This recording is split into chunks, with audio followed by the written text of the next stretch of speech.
Whether by chance or careful calculation, his timing was immaculate. Alone in the store of the gas station with the cashier, he walks into the building with a container in hand, requesting assistance in the purchase of some fluid. He picks up one of the containers and appears to be reading the label. Then, following some back and forth, he places the item to be bought onto the counter along with the container he came with. See how he uncovers the container as the unsuspecting cashier engages in processing his purchase. She scans the item. Now it's payment time. He pushes his left hand into his pocket, claims to have $100 note, but it takes an eternity to come up with the money. He fidgets, fixes what seems like a fake mustache.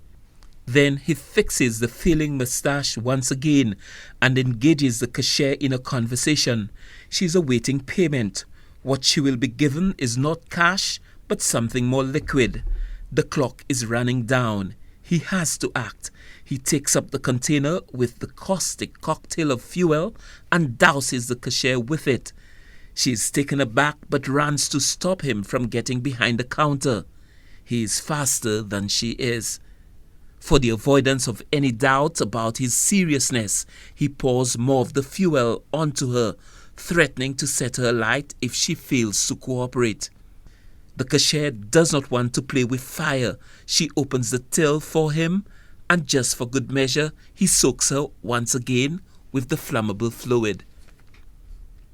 She is shaken but subdued. Cooperation is complete. See how he carefully picks up some of the hard-earned cash that falls to the floor.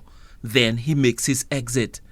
The manager of the Piaye gas station, who withheld her name and image, says she was called from her home and told to get to the gas station without delay. What I heard was that the cashier, they poured a mixture of, what she said she thought it was, of kerosene and gas. They put it all on her and they told her that they would light her on fire. Well, it was one guy. He said he would light her on fire if she didn't give him the money.